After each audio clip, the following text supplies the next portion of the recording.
ഞാനിപ്പോൾ നിൽക്കുന്നത് നമ്മുടെ സ്വന്തം ആനവണ്ടിയുടെ അടുത്താണ്. ഈ ആനവണ്ടിക്കൊരു പ്രത്യേകതയുണ്ട്. ആനവണ്ടി നിർത്തിയിട്ടിരിക്കുന്നത് പത്തനംതിട്ട ജില്ലയിലെ ഏറ്റവും പ്രശസ്തമായിട്ടുള്ള ടൂറിസം കേന്ദ്രങ്ങളിലൊന്നായ അടവി കുട്ടവഞ്ചി സവാരി കേന്ദ്രത്തിലാണ്. എന്താണ് ഈ ആനവണ്ടിയുടെ പ്രത്യേകത? ആരൊക്കെയാണ് ഈ ആനവണ്ടിയിൽ ഈ സ്ഥലം കാണാൻ വന്നിരിക്കുന്നത്? ആദ്യം നമുക്ക് അവരെ ഒന്ന് പരിചയപ്പെടാം. നിങ്ങൾ എവിടെയുള്ള ആളുകളാണ്? നെടുമങ്ങാട് നിന്നും ഈ KSRTC ബസ്സിൽ നിങ്ങൾ ടൂറിസ്റ്റ് കേന്ദ്രങ്ങൾ സന്ദർശിക്കാൻ എത്തിയതാണ്. കണ്ടോ കുട്ടവഞ്ചിയിലൊക്കെ കയറി? എങ്ങനെയുണ്ട്? ഇവിടെ ആദ്യമായിട്ടാണോ വരുന്നത്? ഇവിടെ ആദ്യമായിട്ടാണ്. എങ്ങനെയുണ്ട് ഈ ജില്ലയിലെ പ്രകൃതി സൗന്ദര്യങ്ങളൊക്കെ എങ്ങനെയുണ്ട്? കേരളം എന്ന് പറഞ്ഞാൽ തന്നെയും സൗന്ദര്യത്തിന്റെ കലവറയാണല്ലോ. അപ്പം പിന്നെ ഇങ്ങനെ ഇരുവശമുള്ള നല്ല നല്ല കാഴ്ചകളൊക്കെ കണ്ട് ഇപ്പം എന്താ ഇവിടെ ഒരു അനുഭൂതി തന്നെ ഉണ്ടായത്. കുട്ടവഞ്ചിയിലെ യാത്രയും പറഞ്ഞറിയിക്കാൻ കഴിയാത്ത അവർണ്ണനീയമായ സംഭവമായിരുന്നു. ഈ ആനവണ്ടി എന്ന് പറയുമ്പോൾ മലയാളികൾക്കെല്ലാം പ്രിയപ്പെട്ടതാണല്ലോ. ആനവണ്ടിയിലെ യാത്ര എങ്ങനെ ഉണ്ടായിരുന്നു? യാത്ര നല്ല യാത്രയായിരുന്നു. ഈ ആനവണ്ടിക്ക് ഒരു പ്രത്യേകതയുണ്ട്. ഇത് അലങ്കരിച്ചിരിക്കുന്ന കണ്ടില്ലേ? ബലൂണുകളൊക്കെ വെച്ച് എല്ലാവരെയും ആകർഷിക്കത്ത രീതിയിൽ വളരെ മനോഹരമായിട്ടാണ് ഈ ആനവണ്ടി അലങ്കരിച്ചിരിക്കുന്നത്. അതിൻ്റെ ബോർഡ് തന്നെ കണ്ടില്ലേ? ഉല്ലാസയാത്ര അങ്ങനെയാണ് എഴുതിയിരിക്കുന്നത്. ആനവണ്ടിയിലെ യാത്രയും ഈ വിനോദസഞ്ചാരികൾക്ക് ഏറെ ഇഷ്ടപ്പെട്ടു എന്നാണ് പറയുന്നത്. എങ്ങനെയുണ്ട് ഈ സ്ഥലം? എങ്ങനെയുണ്ട്? വളരെ നല്ല സ്ഥലമാണ്. ഒരുപാട് നാളുകൊണ്ട് ആഗ്രഹിക്കുന്ന സ്ഥലമാണ്. ഇന്നാണ് പക്ഷേ കാണാൻ കഴിഞ്ഞത്. നമ്മൾ സാധാരണ വഞ്ചിയിലൊക്കെ നമ്മൾ കയറാറുണ്ടല്ലോ, ബോട്ടിൽ കയറാറുണ്ട്. ഈ കുട്ടവഞ്ചിയിൽ കയറിയപ്പോൾ ഒരു വ്യത്യാസം എന്താ തോന്നുന്നത്? വളരെ നല്ലൊരു അനുഭവം തന്നെയാണ്. കാരണം അധികം ആഴം ഇല്ലാത്ത ഒരു സ്ഥലത്തൂടെ നമ്മളെ യാത്ര കൊണ്ടുപോയി. ഞങ്ങളെ കൂടെ വന്ന പുള്ളിക്കാരൻ വിൻസൻ എന്ന് പറയുന്ന പുള്ളിക്കാരൻ വളരെ നല്ല ഇതായിട്ട് ഞങ്ങളുടെ ഒരു വളരെ നല്ല ഉല്ലാസ യാത്ര പോലെ അർത്ഥവത്താക്കുന്ന ആ തരത്തിൽ തന്നെയാണ് ഞങ്ങളെ കൊണ്ടുപോയത്. എത്ര ദൂരം പോയി കുട്ടവഞ്ചിയിൽ? ഒരു അരമണിക്കൂർ. പക്ഷെ അരമണിക്കൂറാണെങ്കിലും ഞങ്ങൾക്ക് ജീവിതകാലം മുഴുവൻ അതിൽ നമുക്ക് ഓർത്തിരിക്കാൻ ധാരാളം കാര്യങ്ങൾ കിട്ടി. ഈ കുട്ടവഞ്ചിയുടെ ഒരു പ്രത്യേകത, ഈ തുഴച്ചിൽക്കാർ നമ്മൾ കയറി കഴിയുമ്പോൾ ഇങ്ങനെ കിടന്ന് കറക്കും. ഇതിനെ കറക്കിയപ്പോൾ പേടി തോന്നി? ഇല്ല നമ്മളെല്ലാം നല്ല എൻജോയ് ചെയ്ത്. പേടിയൊന്നും തോന്നി? ഇല്ല പേടിയൊന്നും തോന്നില്ല. എൻജോയ് ചെയ്തു. പേടിയൊന്നുമില്ല. അമ്മയ്ക്ക് പേടി തോന്നി? ഇല്ല പേടിയില്ല. നല്ല സുഖമായിരുന്നു. തല കറങ്ങിയോ കറങ്ങിയപ്പോൾ? ചെറുതായിട്ട് കറങ്ങണം തോന്നിയെങ്കിലും അത് തോന്നലായിരുന്നു. വേറെ കുഴപ്പമൊന്നുമില്ലായിരുന്നു. ആനവണ്ടിയിലെ യാത്ര എങ്ങനെ ഉണ്ടായിരുന്നു? നല്ല സുഖമുണ്ട്. അടിപൊളി യാത്രയാണ്. നിങ്ങൾ ഇന്നിപ്പം ഇപ്പൊ അടവിയിലാണ് നിൽക്കുന്നത്. ഇനി എങ്ങോട്ടാ പോകുന്നത്? ഗവി. ഗവി എന്ന് പറയുന്നതും ലോകപ്രശസ്തമായിട്ടുള്ള ഒരു ടൂറിസ്റ്റ് കേന്ദ്രം തന്നെയാണ് കേട്ടോ. അറിയാത്തവരാരുമില്ല. എങ്ങനെ ഉണ്ടായിരുന്നു സഞ്ചാരം? നല്ല യാത്രയായിരുന്നു. വിശേഷിച്ചും ഈ വനത്തിൻ്റെ മനോഹാരിത ശരിക്കും അനുഭവിക്കാൻ കഴിഞ്ഞു. പിന്നെ കുട്ടവഞ്ചിയിലെ യാത്ര വളരെ നല്ലൊരു യാത്രയായിരുന്നു. അതിൽ ഈ കറക്കുമ്പോൾ ഒരു ആദ്യമായിട്ടൊരു ഉത്ഭവം ഉണ്ടായി. കാരണം വളരെ വേഗത്തിൽ ഇത് കറക്കി. അങ്ങനെ പറഞ്ഞപ്പോൾ നമ്മളത് ഇതിൻ്റെ വേഗത ഒന്ന് കുറയ്ക്കാൻ പറഞ്ഞ് വളരെ നല്ല യാത്രയാണ്.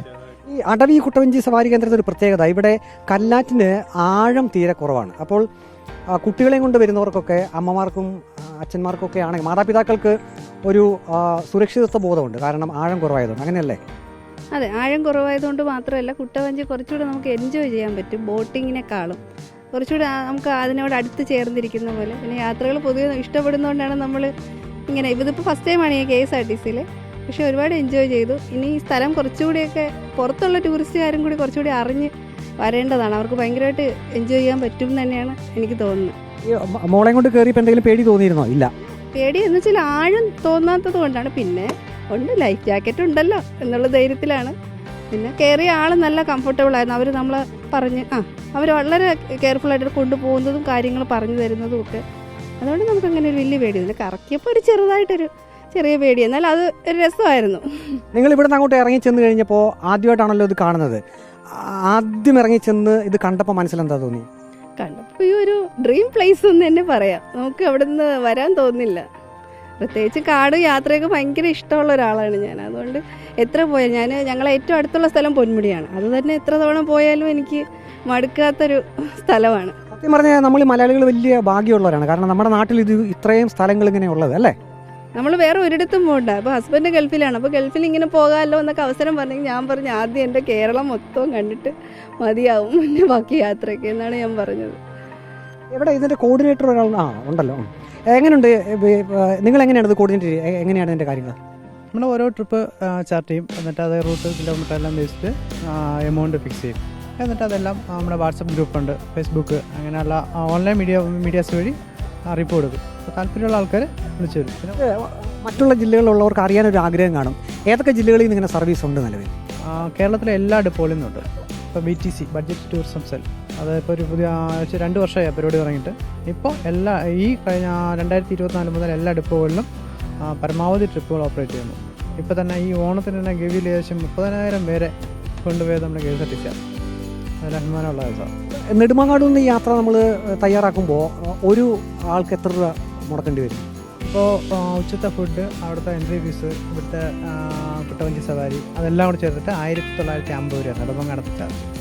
ഇവിടെ പത്തനംതിട്ടാണെങ്കിൽ 1850, 1450 ഉണ്ടാവത്തുള്ളൂ. കുറേ കിലോമീറ്റർ കുറയാൻ അടുത്തടുത്തനുസരിച്ച് കിലോമീറ്റർ റേറ്റ് കുറയുന്നുണ്ട്. അങ്ങനെയാണ്. KSRTCയിലെ നമ്മുടെ പ്രിയപ്പെട്ട ജീവനക്കാരും കൂടെയുണ്ട്. എങ്ങനെയുണ്ട് ഈ ഒരു യാത്രക്കാരൊക്കെ സംതൃപ്തരാണോ? അതെ, തീർച്ചയായിട്ടും. എല്ലാവരും, ഇതിപ്പോൾ എൻ്റെ 4ാമത്തെ ട്രിപ്പാണ്.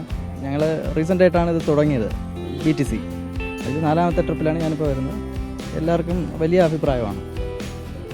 ഒരു പ്രാവശ്യം വരുന്നവർ തന്നെ വീണ്ടും വീണ്ടും വരാൻ ആഗ്രഹിക്കുന്നു. അവർ തന്നെ ഓരോ സ്ഥലങ്ങൾ സജസ്റ്റ് ചെയ്യുന്നു, ആ സ്ഥലത്ത് പോയാൽ കൊള്ളാം എന്ന രീതിയിൽ. അങ്ങനെ ഞങ്ങൾ തന്നെ ആ സ്ഥലങ്ങൾ കണക്ട് ചെയ്തുകൊണ്ട് ട്രിപ്പ് ചാർട്ട് ചെയ്യുക. നമ്മൾ ഈ ആനവണ്ടിയിൽ തന്നെ യാത്ര ചെയ്ത് ഇങ്ങനെയുള്ള വിനോദസഞ്ചാര കേന്ദ്രങ്ങളിൽ പോകുന്നത് ഒരു പ്രത്യേക അനുഭവം തന്നെയാണ് അല്ലേ യാത്രക്കാരെ സംബന്ധിച്ച്? 100% യാത്രക്കാർ നല്ല രീതിയിൽ കംഫർട്ടാണ്. കാരണം അവർക്ക് ഒരാളാണെങ്കിൽ പോലും, പ്രായമാണെങ്കിലും പ്രായമുള്ള ആളാണെങ്കിലും ശരി, ചെറുപ്പക്കാരാണെങ്കിലും ശരി, അവർക്ക് ഒറ്റയ്ക്ക് വരാൻ കംഫർട്ടായിട്ട് സേഫായിട്ട് കൊണ്ടുപോയി തിരിച്ചുണ്ടാക്കുന്ന ഒരു വിശ്വാസം. ഇനി ഗവിയിലേക്കാണ് അല്ലേ? അടുത്ത് ഗവിയിലേക്ക്, അത് കഴിഞ്ഞിട്ട് വണ്ടിപ്പെരിയാർ വഴി പരുന്തുംപാറ, അത് പോയിട്ട് തിരിച്ചിറങ്ങുന്നു. അങ്ങനെയാണ്.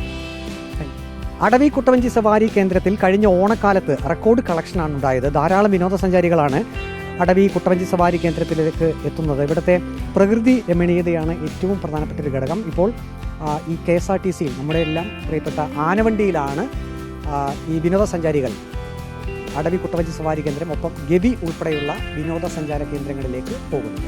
വീഡിയോ ജേർണലിസ്റ്റ് വിഷ്ണുപ്രസാദിനൊപ്പം reporter Praveen Purushothaman, in reporter, Pathanamthitta.